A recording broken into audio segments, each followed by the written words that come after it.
Bom dia, pessoal.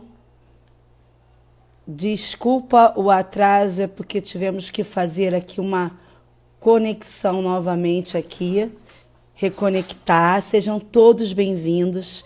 Hoje nós vamos falar de psicomotricidade. E a nossa convidada já está aí. Ela vai fazer depois só o convite, já fez. E é a Silvia Carné, do Nectar, tá? E eu vou falar antes dela entrar rapidamente o currículo dela.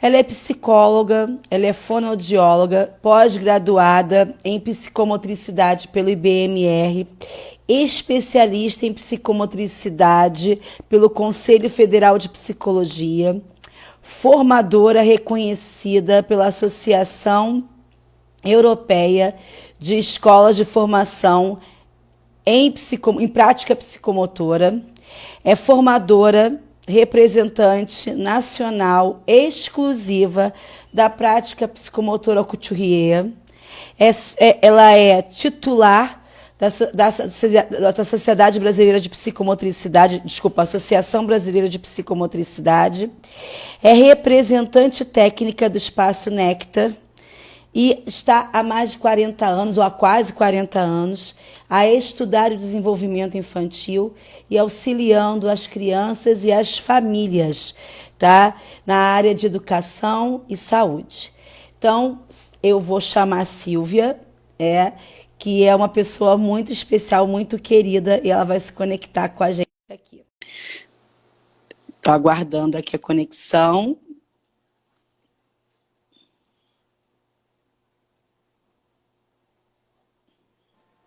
Oi, gente. Silvinha. Bom dia. Oi, pessoal. Bom dia. Obrigada por aceitar o convite. Estava preocupada, eu falei, cadê a Renata? Por onde anda a Renata? Não, é porque às vezes assim, o sinal, eu tenho que achar o sinal direitinho, e aí dá um atraso. Eu falei, já estou entrando, Silvia. Então, oba, oba. Então vamos lá conversar, tão esperado essa sua participação. Estou muito feliz. E assim, eu já vou perguntando para você, né, que você começou com a fono, não foi? Você começou com a primeira formação, foi fonoaudiologia, e depois você fez a psicologia, né, Silvinha? E como foi a paixão pela psicomotricidade dentro dessa formação aí? Não, primeiro, Renata, eu preciso te agradecer essa oportunidade de estar aqui. Eu tenho adorado estar nessas lives, eu tenho recebido alguns convites e tem sido para mim um prazer. Primeiro, porque eu acho que com essa vida louca que a gente tem, né, e eu particularmente dirijo, né, 3 unidades do Nectar, então o meu dia a dia ele é muito corrido, além das turmas de formação. Então, e além da clínica, é muita coisa junto, né? Então, a vida é muito corrida. E eu acho que esse momento que a gente está vivendo agora, né, essa pandemia que veio nos fazer encontrar uma outra forma de viver, está me dando uma oportunidade incrível de estar tendo essas trocas com pessoas tão queridas, pessoas que eu admiro, que eu reconheço, que eu valorizo o trabalho. Então, poder estar junto com vocês, para mim, tem sido uma delícia. Então, eu queria te agradecer muito esse convite, queria agradecer também as outras pessoas que também vêm me convidando, e eu tenho adorado participar desse bate-papo. Eu sempre na minha vida acreditei no poder da comunicação, acreditei nessa troca, onde a gente pode ouvir e a gente pode falar. Eu acho que esse diálogo, ele nos salva como espécie. Então, eu estou muito feliz por esse bate-papo, por estar aqui com você, que é uma pessoa tão querida para mim, e poder aproveitar esse tempo que a gente vai ter para conversar sobre a psicomotricidade. Isso para introduzir o meu estado de espírito nesse momento. Maravilhosa! Agora para te responder um pouquinho sobre essa minha história, que é longa. Vai ter que resumir. Eu vou resumir. Mas eu queria te contar que, assim, quando eu fui fazer a fonoaudiologia, é porque eu tinha uma certeza, que era o meu desejo de ajudar pessoas. Esse era meu desejo. E também eu sabia já que eu tinha um jeito muito próprio de lidar com as crianças. Eu sabia que eu acabava chamando as crianças para mim como se eu tivesse um pouco de açúcar e elas viessem na minha direção. E quando surgiu essa possibilidade desse curso de fonoaudiologia, porque eu fiz parte da primeira turma de fonoaudiologia que foi reconhecida pelo MEC. Antes, a fonoaudiologia chamava logopedia. Quando o MEC regulamentou essa profissão, eu fiz parte da primeira turma. E aí eu entrei nessa leva e falei, é isso que eu vou querer fazer. Só que na faculdade de fonoaudiologia, eu encontrei a psicomotricidade. Uma das cadeiras da fonoaudiologia era a psicomotricidade. E ali eu me encantei. Eu tinha uma professora que ela era tão doce, ela chamava Marialva Frazão. Ela era uma pessoa doce e ela foi contando dessa importância do corpo no desenvolvimento da criança. Eu fiquei tão encantada que eu acabei querendo seguir por esse caminho. Aconteceu que quando eu me formei em fonoaudiologia, que foi em 82, foi quando teve o primeiro Congresso Brasileiro de Psicomotricidade pela Associação Brasileira, que na época chamava Sociedade Brasileira de Terapia Psicomotora. E eu fui nesse congresso. E nesse congresso, isso foi em julho de 82, lá estava André Lapierre. E nesse congresso, que foi o primeiro, tinham outros profissionais, Françoise Desobot, Sami Ali, várias pessoas importantes do campo da psicomotricidade. E quando eu fui assistir a palestra do Lapierre no congresso, eu conheci Bernard Couturier pelo vídeo que ele mostrou. Ele mostrou uma sessão clínica do Couturier no caso Bruno, que foi um livro que eles tinham lançado em 1974. Foi o primeiro caso clínico do Couturier. Do Bernard. E ali eu vi Bernard Couturier. Pronto. Isso foi em 82 e eu só fui conhecer Bernard em 1990, quando eu fui à França pela primeira vez. Quando eu fiz 30 anos, eu me dei de presente uma ida à França. E nessa ida, eu fui estudar com a Françoise Desobot, que trabalhava em Paris, no Centre Alfred Binet, e lá eu fui conhecer Bernard Couturier. Me apaixonei à primeira vista, e esses amores à primeira vista, eles ficam, e lá se vão 30 anos, porque isso foi em 90. Nós estamos em 2020, então em maio agora, porque eu viajei em maio. Então agora em maio, sexta-feira agora, eu vou fazer 60 anos e vai fazer 30 anos que eu conheci Bernard Couturier, porque foi perto do meu aniversário, foi uma semaninha depois que eu conheci Bernard.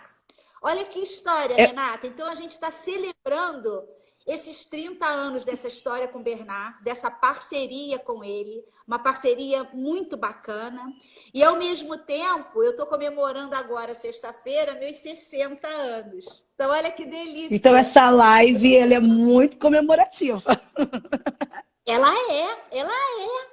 é comemorativa. Maio é um mês muito importante para mim, porque é o mês que eu conheci Bernard, é um mês onde eu faço meus 60 anos. Em maio também eu tive o Ciro, meu filho, que vai fazer agora 28 anos, dia 15. Então é um mês muito cheio de alegrias. Não me fala que ele vai fazer essa idade, porque eu conheci o Ciro pequenininho. Vai fazer 28 anos, dia 15. Que delícia. O tempo passa muito rápido, né? Passa. Então, e a gente vai construir uma história. Eu gosto quando você me convida para falar da história, porque eu acredito muito na força da história. Porque eu acho que a história é o legado que a gente deixa para o mundo. Porque não adianta a gente dizer coisas. Eu acho que o grande legado é o que a gente faz. É a nossa forma de agir no mundo.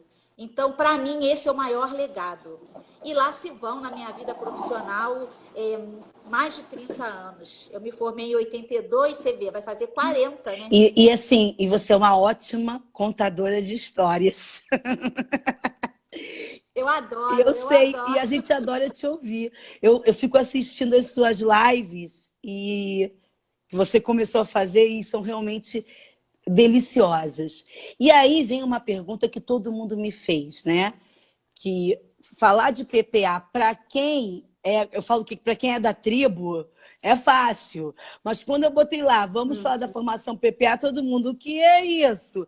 Então a primeira pergunta que eu te faço, Silvia, porque a gente tem aqui assistindo a gente, muita gente da psicomotricidade, mas tem muita gente da natação, muita gente de escola e algumas pessoas que estão na psicomotricidade, mas não sabem o que é a PPA. Então, a primeira pergunta é, depois dessa linda introdução, o que é a PPA? Então, a prática psicomotora Couturier, que a sigla é a PPA, é uma metodologia que foi criada pelo Bernard Couturier, porque, na verdade, eu conto essa introdução do tempo que eu conheci Bernard em 1990. Mas Bernard já trabalhava há muito tempo no campo da psicomotricidade. Então, quando eu cheguei lá, eu já encontrei uma metodologia que ele já vinha trabalhando nela há bastante tempo. E o que foi que me encantou, né? Primeiro, eu tinha lido os livros dele, que ele escreveu em parceria com Anguerre e com outros autores também. E nesses livros, o que mais me chamava a atenção era o lugar de destaque que ele dava à criança e à infância. Porque a prática Couturier, ela é originalmente uma metodologia voltada para crianças. E o carro-chefe da prática psicomotora Couturier é a possibilidade da criança estar num ambiente assegurador e se expressar através do seu movimento espontâneo. Então, a expressividade motora livre é o conceito carro-chefe dessa metodologia. Ou seja, ela tem como marca a possibilidade da criança estar num ambiente assegurador livremente. E é através da relação que ela estabelece com os objetos, com o espaço, com o tempo, com o psicomotricista, com as outras crianças. É dentro deste trabalho, que tem várias estratégias, vários dispositivos, que ela vai favorecendo o seu desenvolvimento. Então, é muito importante que a gente compreenda do ponto de vista prático esse conceito, porque ele marca um diferencial, inclusive de outras abordagens, né? Que é justamente com aquele material criado pelo professor Bernard Couturier, que são os blocos de espuma, é ali que o psicomotricista vai manejando as ferramentas de trabalho, inspirado, baseado, iluminado por um campo conceitual, né, teórico específico, que favorece essa intervenção e que favorece essa busca do sentido da expressão livre da criança.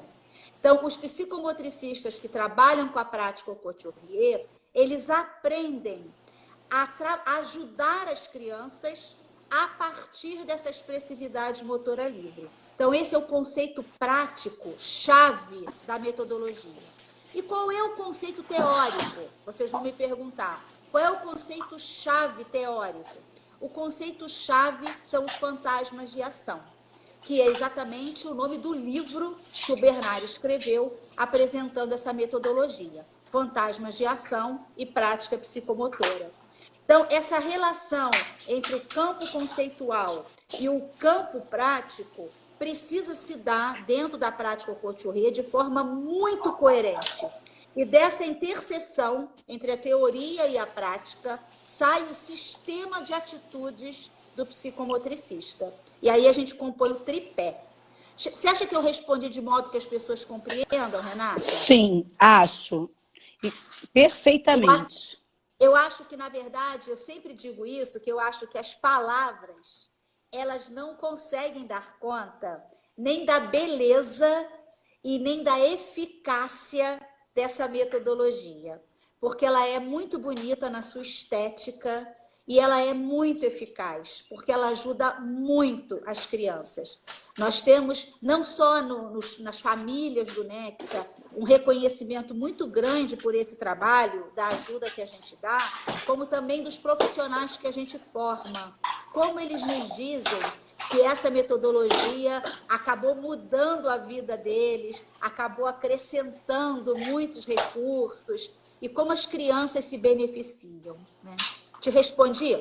Me respondeu, e aí eu vou já fazer uma pergunta que acho que já encaixa, né? Quais são as bases da PPA? Você falou teórica, você falou, mas tem mais algumas coisas aí.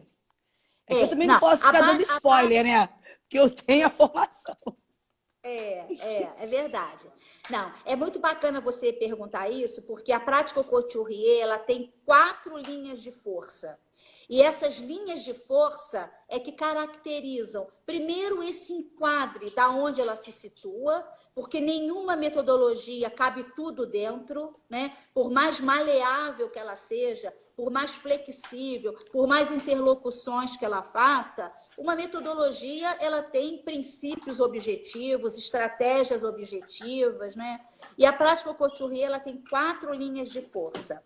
A primeira linha de força é a linha de força psicológica. Então, o que nós estudamos como força dentro da metodologia é o desenvolvimento psicológico da criança.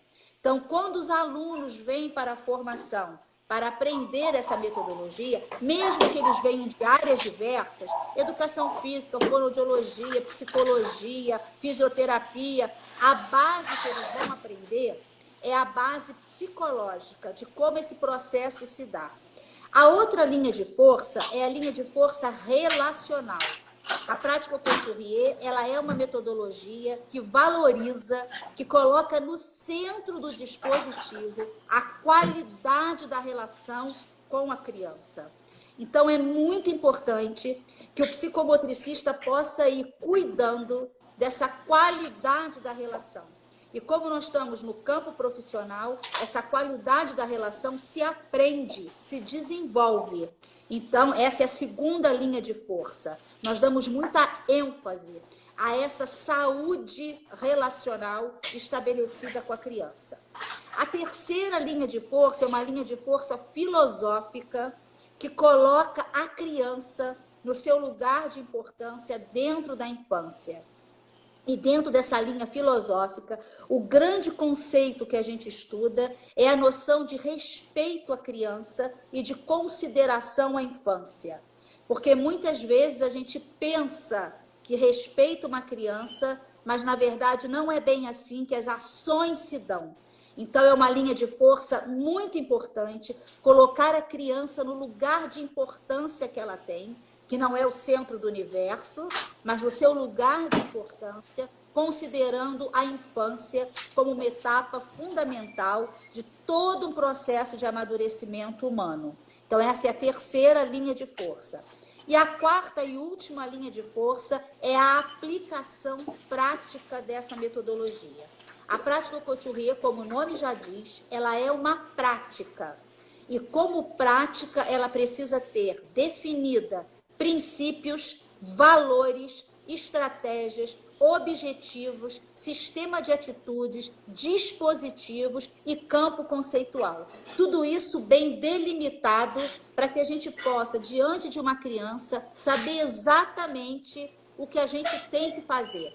Então, isso vai dando um corpo à prática Couturier e situa ela num tripé, que um tripé que é indissociável. Formação teórica, formação prática e formação pessoal. Esses 3 itens juntos é que vão dando ao psicomotricista as condições de poderem trabalhar com essa metodologia.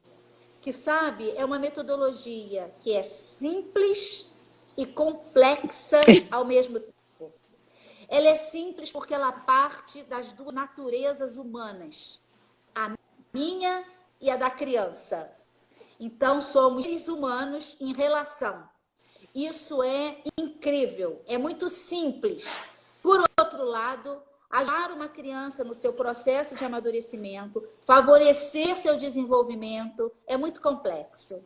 Requer uma série de pré-requisitos, requer uma formação sólida que vai nos colocando nesse lugar. Então, embora a metodologia seja simples, ela traz em si uma complexidade que é o que nos coloca num desafio, não só de aprender a metodologia, mas de colocá-la na prática. Porque somos dois, né, na relação. E toda relação, gente, é um desafio. Eu costumo dizer que as relações humanas são, sem dúvida nenhuma, o nosso maior desafio como civilização. Nós somos seres de relação, temos uma individualidade, e essas individualidades, elas são desafiantes, porque nós somos diferentes uns dos outros. E a forma de nós podermos dialogar é manter, como Habermas diz, né, uma ação comunicativa, que é um pouco do que a gente está fazendo aqui. A gente está trocando ideias, né? E eu acho que a gente precisa só entender que são sentidos. A prática couturier, ela faz sentido para mim. Ela combina com a minha personalidade, mas talvez não combine com a de todo mundo. E está tudo bem. E cada pessoa precisa buscar campos de saber, de conhecimento, de ação que combine com os seus valores, com os seus princípios, com as suas crenças, porque nós somos diferentes. E eu acho que é aí que está o grande conflito, porque às vezes a gente tem uma tendência a achar que todo mundo tem que rezar pela mesma cartilha. E não é verdade.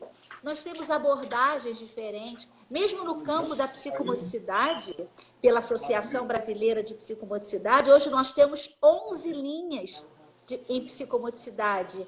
Então, são 11 formas de se pensar a psicomotricidade, 11 caminhos diferentes. E isso é maravilhoso, isso é muito bom, né? Eu acho que isso traz um diálogo muito rico, uma troca muito rica, né?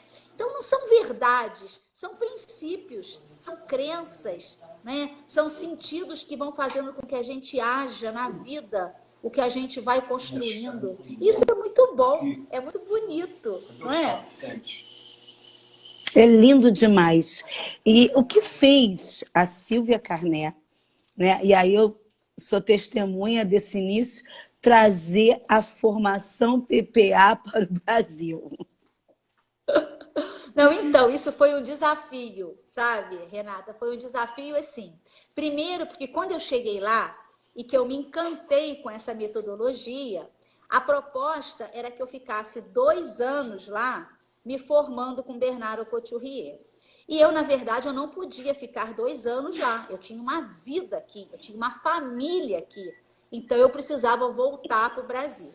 E fiz um combinado com ele de que eu o traria ao Brasil para apresentá-lo ao Brasil, porque, na verdade, ele nunca tinha vindo, né? E que eu achava que ia ser uma oportunidade incrível e uma grande oportunidade da psicomotricidade descobrir um grande psicomotricista, né? E aí eu me lembro que quando eu voltei, né, de Tours, que é a cidade onde Bernard mora, eu voltei no trem, foram 4 horas de Tours a Paris. Nessa época eu nem peguei TGV, já existia, mas era muito raro. Eu peguei um trem e levei 4 horas para chegar em Paris.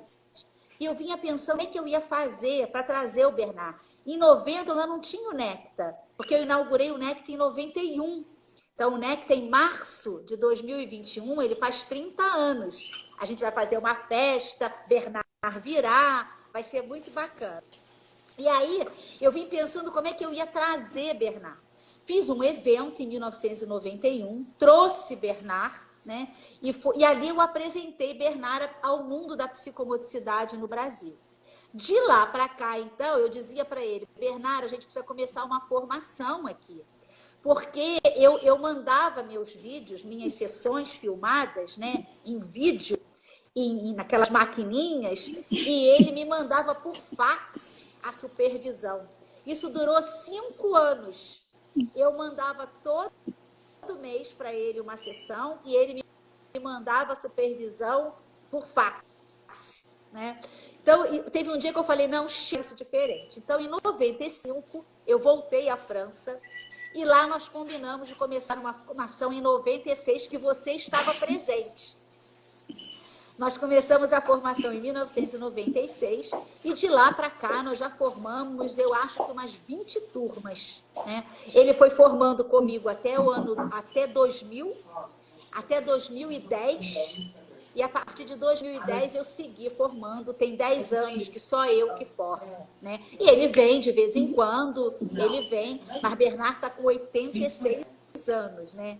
Então, 80 anos não é algo fácil, né? Assim, de ficar toda hora vindo. Ele viria agora para o evento para comemorar os nossos 30 anos da nossa relação, mas a gente foi impedido pela pandemia. Mas esse evento acontecerá, ele acontecerá, tem várias pessoas já inscritas. É em setembro, né, Silvia?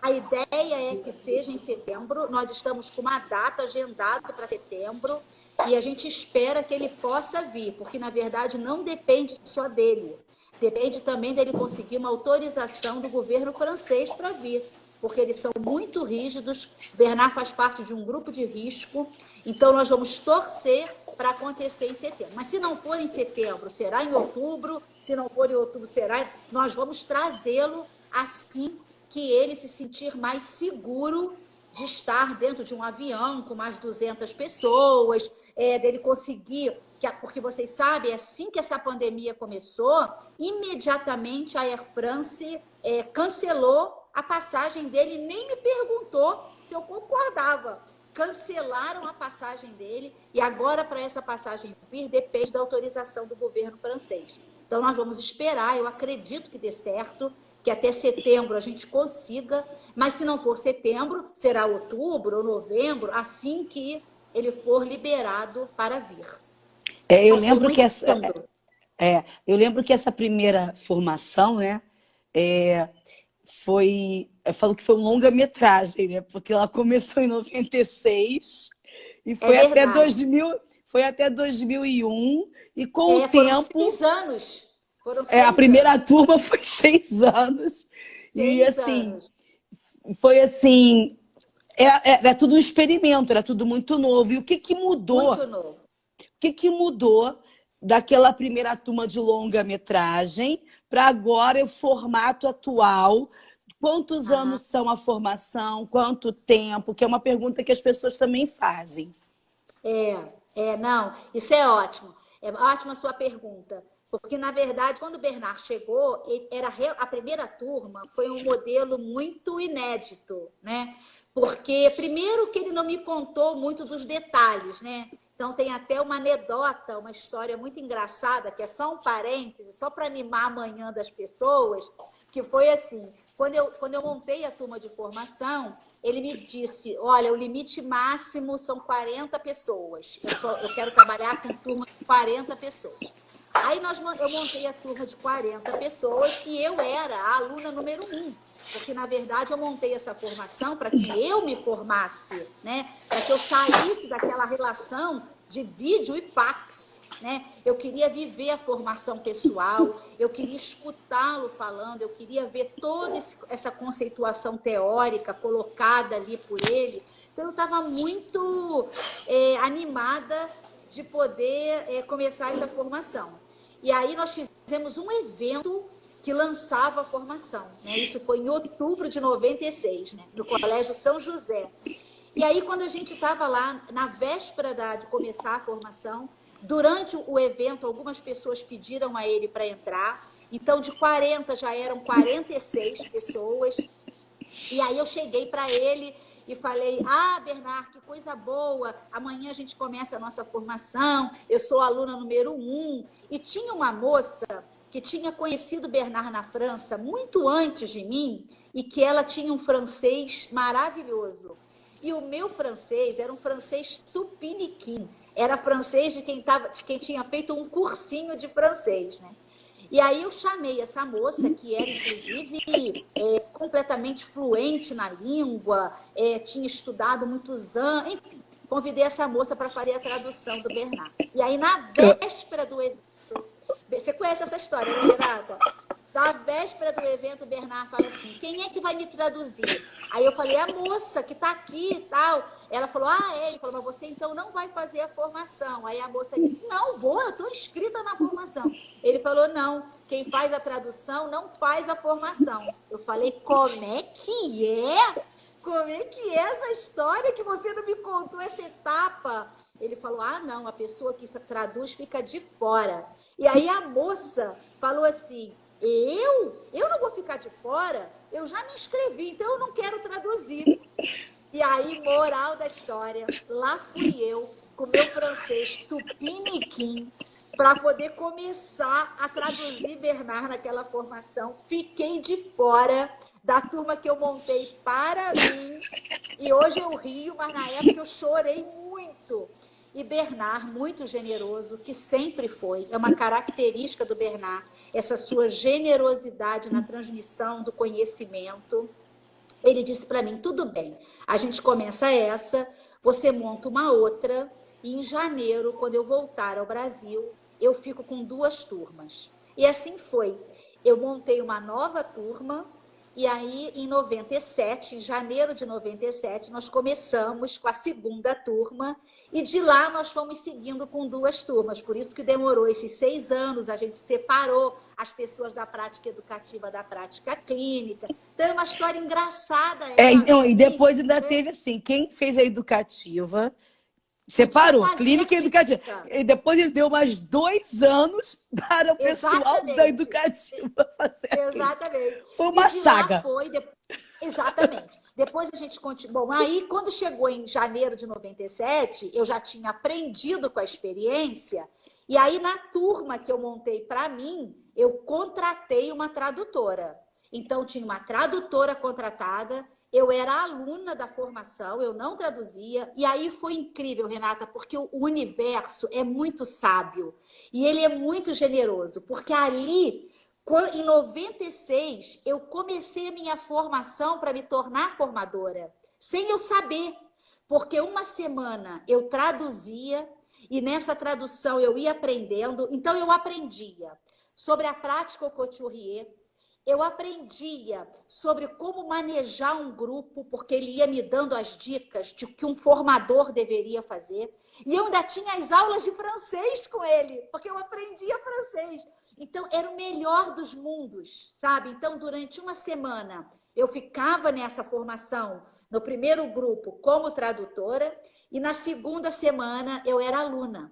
E foi ali que a minha formação com ele começou. Eu acho que hoje, muito do que os alunos me dizem, a formadora que eu sou, reconhecem o meu trabalho, eu comecei a aprender com ele em 96, porque não é fácil ser uma formadora, não é fácil manejar um grupo, não é fácil colocar as pessoas em condições de vivências que mobilizam o seu emocional, com cuidado, com respeito, com muito tato. Tudo isso requer uma formação sólida e que dura muitos anos. E eu sou muito grata a ele, a tudo que ele foi me dando, né?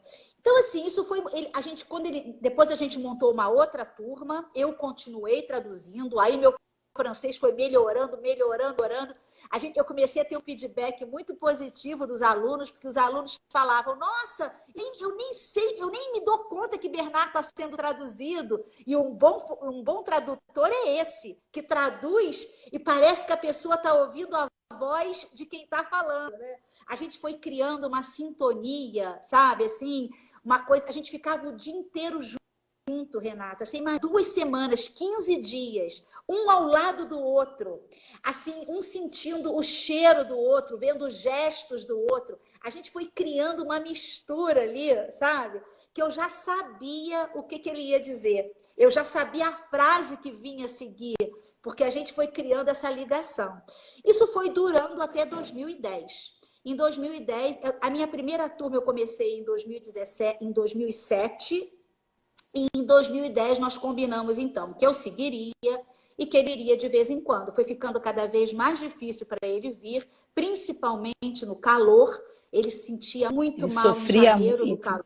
Ele sofria muito com o calor. Em 2010, então, ele já tinha quase 80 anos. Ele decidiu... Não, ele já tinha... quase 80. A gente decidiu, então, que era eu que ia seguir com as formações. Então, hoje... Então antes dele, quando ele vinha, a formação durava 4 anos. uma semana, 2 vezes por ano. Depois, quando eu comecei a formação, eu comecei a fazer em 2 anos, um final de semana por mês. E há 3 anos atrás, eu decidi fazer ela um pouco mais rápida, porque os alunos foram me pedindo. Então, a carga horária não mudou, a programação não mudou, mas eu intensifiquei os módulos. Então, atualmente, a formação ela é em 1 ano, são 400 horas presenciais, e nessas 400 horas a gente faz 2 finais de semana por mês. Então, a gente tem a formação pessoal, os seminários teóricos e as análises dos vídeos das sessões de prática Couturier. Fora isso, os alunos também podem fazer um estágio de observação num projeto social que o NECTA tem, tanto na clínica quanto na prevenção. Então, hoje a formação ela se estrutura dessa maneira. Os alunos começaram a achar que 2 anos era muito longo, porque 1 vez por mês começou a ficar muito distante. Imagina se tivessem feito em 6. Mas sabe o que é, Renata? Era outro mundo. Outro mundo. Era um mundo sem telefone celular, sem tecnologia. Foi sabe? na máquina de escrever. A máquina de escrever. E o que aconteceu é que a gente foi entendendo que se a gente fizesse 2 finais de semana, como é hoje, então hoje é 1 ano inteiro e 2 finais de semana intercalados, sábado e domingo, de 9 às 18. E o que a gente foi entendendo é que, por exemplo, quando um aluno faltava um módulo por alguma razão, alguma necessidade, ele voltava na formação 2 meses depois. E quando a tecnologia começou a aparecer, 2 meses ficou uma eternidade, porque tanta coisa acontecia. Então, fazer de 15 em 15 dias foi muito melhor. Então, a gente achou que mesclando, então a gente faz um módulo de formação pessoal e um módulo de teorização, a partir da formação pessoal. Porque isso é muito importante, sabe, Renata? Isso é uma bandeira para mim dentro do campo da psicomotricidade. Eu acho que a formação pessoal, quando a gente forma profissionais, precisa ser muito coerente com o campo teórico. E a gente precisa fazer esta ponte, porque senão tudo se torna psicomotor, né? Tudo é psicomotor. Levantou o braço é psicomotor, dançou é psicomotor. Então, como é que a gente escolhe essa formação pessoal, as propostas que são feitas, para que ela tenha uma coerência com o corpo teórico? Isso, para mim, é básico na formação do psicomotricista. E assim a gente vai fazendo. E dali a gente extrai a partir disso, como é que a gente coloca isso na prática. Te respondeu? Me respondeu. E até foi bem bacana você colocar isso, porque você organizou de uma forma... Porque nós, por exemplo, na nossa época, nós tínhamos um hiato de 6 meses. Até reencontrar. Exatamente. Era um hiato. Então, assim... Exatamente. Então, de 15 em 15... Eu lembro que nós tínhamos, assim, pelo menos 1 a 2 dias para voltar naquela... E de 15 em 15 dias, você consegue manter um ritmo que não só o mundo pede, mas que internamente a gente sabe que também é importante para ter essa imersão. E aí algumas pessoas me perguntaram aqui assim, ela é uma pós? Aí vem a pergunta, qual a diferença de ser pós-graduação em psicomotricidade para uma formação? Tá, vamos lá.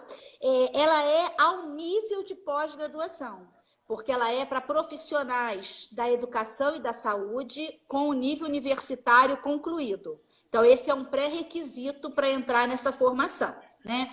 E por que ela é ao nível e não é uma pós?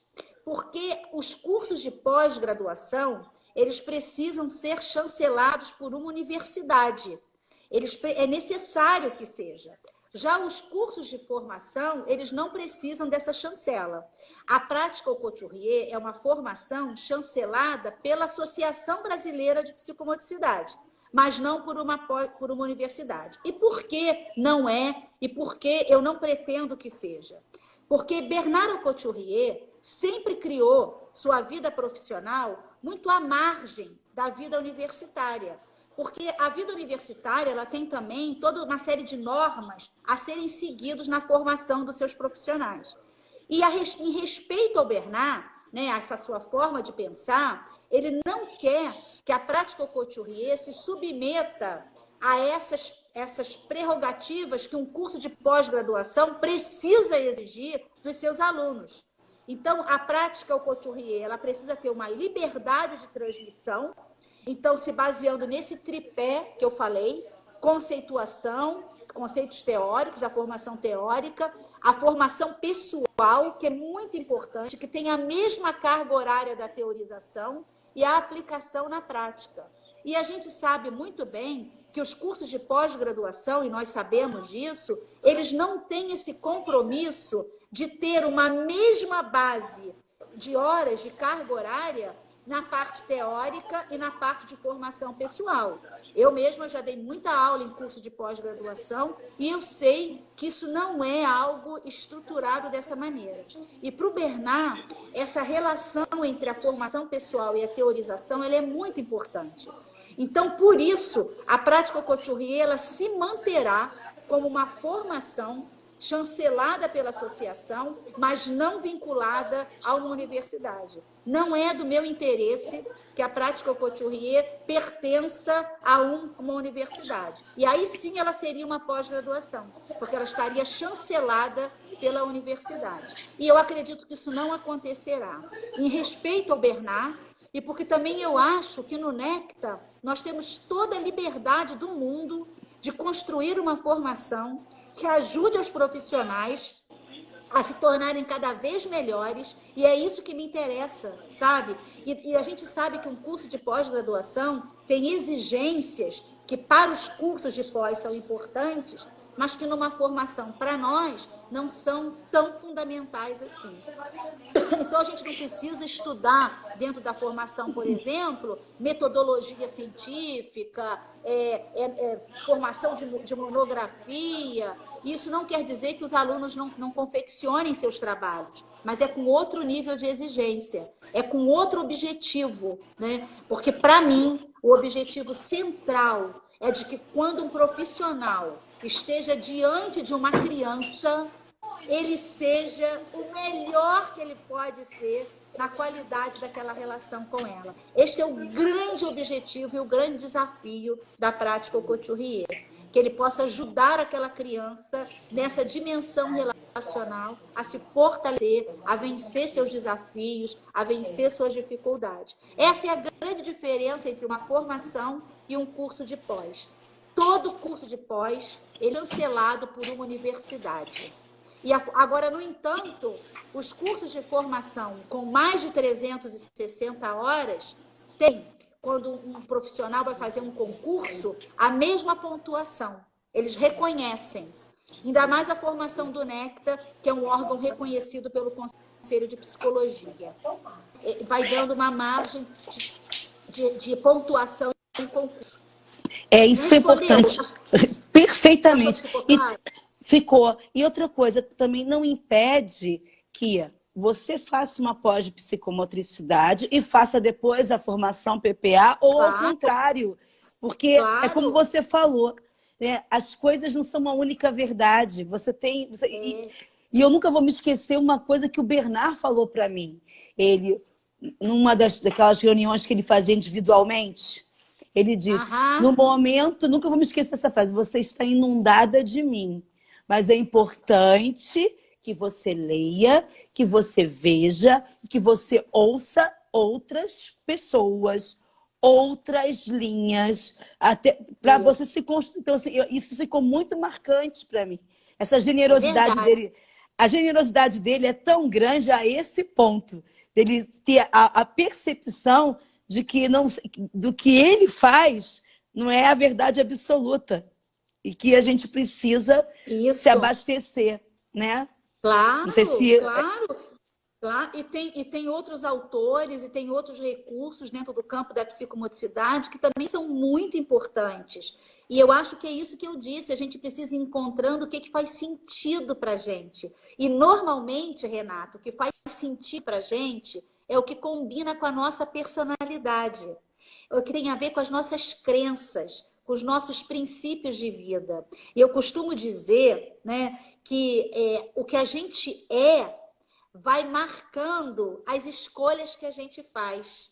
Então, a gente não escolhe à toa, né? Deu uma travadinha. Não, tá? E a gente volta. Eu vou encerrar, vou voltar para a gente fazer o fechamento, tá? Eu vou cortar e a gente faz depois o fechamento, tá? Travou. Eu vou salvar. Bom, a gente está indo para o terceiro momento, né? Mas também vamos fazer a amarração final, tá? Então, obrigada pela paciência. Nós duas estamos com uma internet boa, mas é a plataforma mesmo do Instagram. E mudar para uma outra plataforma agora seria um tanto complicado. Então, espera que eu vou fechar aqui com a Silvinha. Vai entrar e a gente também está encerrando, a gente está indo para a parte final. Tá tudo salvo, depois eu vou editar, vai ficar tudo... Eu vou editar, não. A minha amiga Noeli que está me ajudando nesse suporte. Silvia, ouve bem? Ouço. Está me ouvindo bem? Então, a gente depois vai editar, tá tudo tranquilo. A gente agora vai para o take 3, que também a gente já está indo para o final, né, Silvia? A gente está encerrando esse processo. Aí vem algumas perguntas, assim. Quem quer fazer a formação PPA, faz como? Procura aonde? Como é que é o processo? Que eu lembro que tem uma entrevista pessoal, isso se mantém, não é? Como é que é? Então, eu acho que o melhor caminho, primeiro, é seguir a gente nas redes sociais, porque a gente sempre vai contando quando a gente vai abrindo as turmas, não é? A gente agora está num momento muito atípico. Na verdade, eu estou com uma turma que começou em fevereiro, que a gente está tentando ver como é que a gente vai resolver, mas eu acho que se as pessoas seguirem o Espaço Necta, no Instagram, no Facebook, elas vão tendo as informações quando as próximas turmas abrirem. E elas podem mandar mensagens também para a gente, mandar mensagens para o contato @Espaço Necta, ou mandar mensagem pelo inbox, pelo direct, e que a gente tem uma pessoa somente respondendo nossas redes sociais. Então, e que responde mesmo. E que responde. Nós temos nossa equipe de marketing, nosso Pedro, nossa Aimee, que cuidam só das redes sociais do Necta. Então, vocês podem mandar pelo direct, pelo Facebook, pelo que vocês quiserem, que a gente vai responder, tá? E seguindo a gente. Agora a gente está começando uma série muito bacana, que é a Equipe Necta em Casa. Então, a gente vai agora começar a contar o que a Equipe Necta está fazendo em casa nesse período de pandemia. Vai ser muito bacana. Sigam a gente, porque vai ser divertido, vai ser bacana, vai ser ótimo. E eu acho que é só ir lá, Espaço Necta, e seguir a gente. Ou me seguir, porque eu também, às vezes, compartilho, tá? É Silvia Carné, _. Tá. E outra coisa que me perguntaram aqui. Tem alunos mais antigos. E se eu quiser fazer de novo a PPA, pode? Pode, ainda tem desconto. Olha que...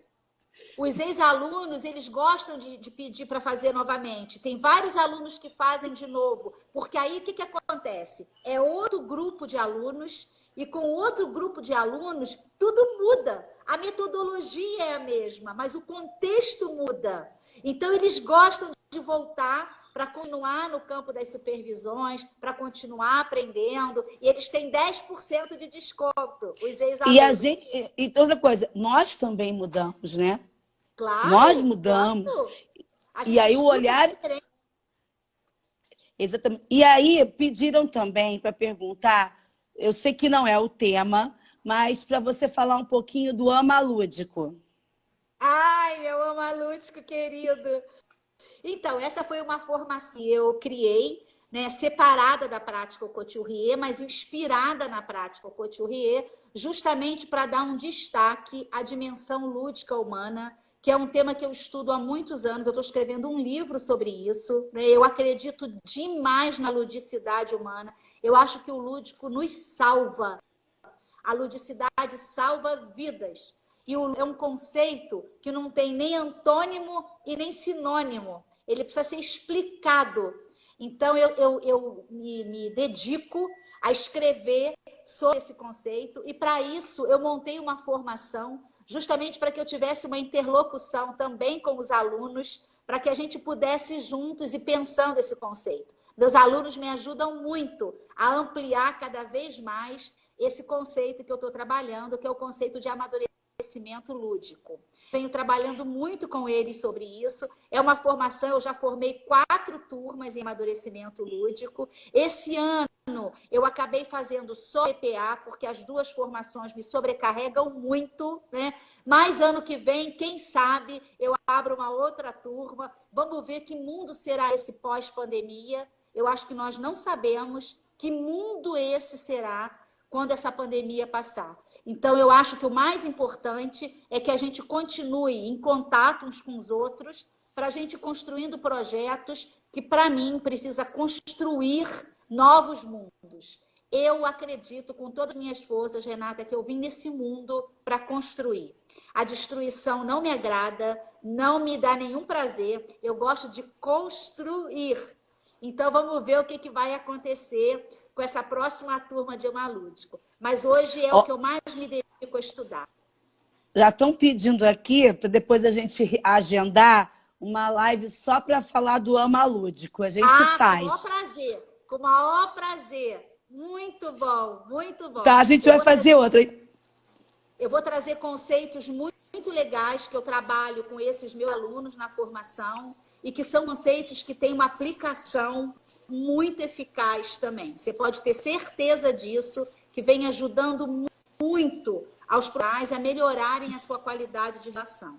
A base de aplicação, ela é muito parecida com a PBA, porque ela parte do valor da relação, né? Mas a conceituação é que vai por um outro caminho e a formação pessoal também se dá de uma outra forma. Tem outros conceitos que são colocados em evidência, diferentes da PPA. Será um prazer. Então, então, a gente depois vai fazer uma organização das nossas agendas para fazer essa segunda live do amadurecimento lúdico. Eu queria, Silvia, te dizer o seguinte.